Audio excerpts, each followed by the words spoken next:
Hey guys, it's Mr. H with A-Level Tech, coming right at you again with another episode for the Neon engines, the 97 Neon engines reconditioning process. Where we left off before was we were talking about basic bottom end reconditioning, because it's a reconditioning course, so reconditioning.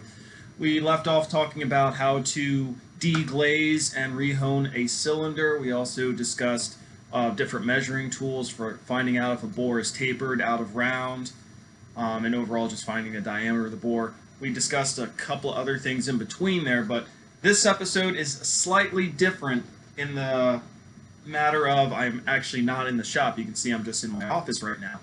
But I want to talk to you guys about things that you might be going so fast that you're not even noticing that you probably should notice for your benefit and for your education, obviously. So, first thing I'd like to address is when you're looking at your cylinder head and your engine block, something you probably did not really care to look at, and I advise you first thing is take a look, because it's actually interesting when you really try to locate what I'm about to say. Oil passages. How does the oil travel in the block and make its way all the way to the head and all the components? I'm willing to bet not many people have actually taken the time to really track down where all those oil galleys and passages are in the block and in the cylinder head, but it's really interesting if you can find those and try to actually make a path or a, let's say, three-dimensional map in your head of how that oil actually is pressurized and moves from the block all the way up to the cylinder head and then drains back down. So that's one thing I want you guys to look at closely right off the bat.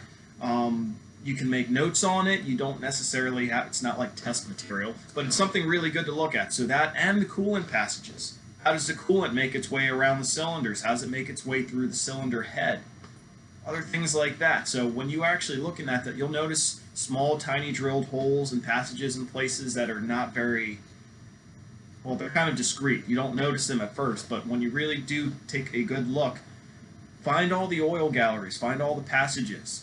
How does a camshaft get lubrication? How does the rocker assembly get lubrication? Oil flows actually through that whole entire rocker rod, that whole entire shaft that holds the rockers in place, both of those. Oil actually flows through that. How does it do it? Where does it do it?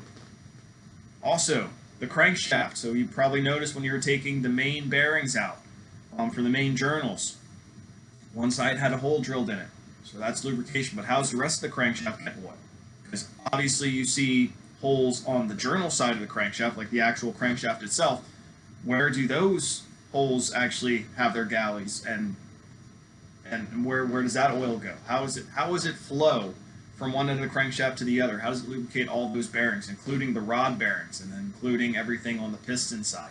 How does all that work? So that's something I want you guys to just take a minute. It's not a rush. Like I said, take your time. I'd rather you get the most out of the course. But see if you can locate where all of those passages are, how that oil makes its way up to the cylinder head, and how that oil actually makes its way down. Because how is that going to help you? Technician A, how is that going to help them?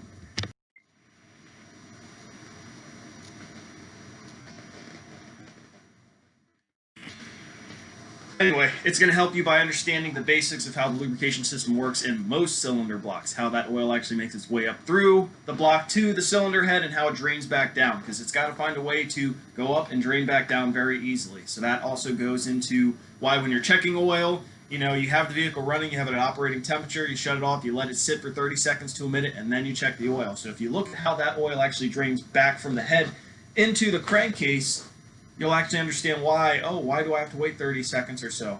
Well, you can actually see how the oil actually drains from the top of the engine to the bottom, and why it can be a problem if you pull the dipstick right away. That oil might not be able to make its way down to the crankcase in time. So things like that, as well as, okay, well, how does the thermostat regulate the coolant going around in the system? Where does that coolant actually flow in the cylinder head? How does it get there? Where are the coolant passages at? Where does it enter the block, and where does it exit the block? Things like that. That's the stuff you want to kind of ask yourself questions about. Now, moving on to a part that a lot of people think once they have the pistons and the crankshaft back in, that that they're pretty much, on, and even have maybe the cylinder heads back together, that they're on the you know, they're right there. They're just about to go back together. Let's see. Technician A, are they right?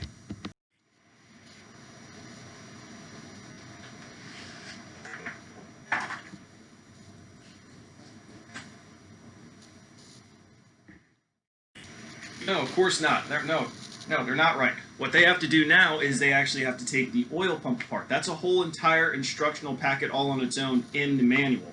So you actually have to use a feeler gauge while you're rebuilding the oil pumps, as well as using some fancy new tools to actually test spring pressure for, let's say, the bypass valve and the pressure relief valve that is located in the oil pump. So that has to do with, let's say, if I have too much pressure or I have too little pressure, that can actually be affected by that spring and that check ball that's actually located inside the oil pump itself. So you guys are going to learn a little bit about the oil pump in the process of doing everything else. Now, water pump, there's not much to do. There's not much to see. Obviously, that just bolts on. But it would be interesting to see if the crankshaft turns clockwise and you have your timing belt moving clockwise. You should be able to tell which way that coolant actually flows into the cylinder block and how it does so. So there's a couple of things there that I want you just to take notice of. Like I said, this video is not really meant for demonstration purposes because we're getting on the downside of demos. There is not much that I can really do. There's still going to be a few here and there, but as for the 97 Neon engines, we're getting close to wrapping up some of the main parts, and most of the stuff I will help you guys out in person with. But just like always, if you enjoyed the video, hit the like button, smash it, destroy your keyboard, whatever you need to do. Hit the subscribe button so when you get a new video from me, you can smash that like button, destroy your keyboard again and again and again until you I don't know, you get a subscription to Best Buy or something to replace laptops every time you watch a video. That's the type of energy I need from you guys. Anyway, Mr. H with A-Level Tech. I'll see you guys next time.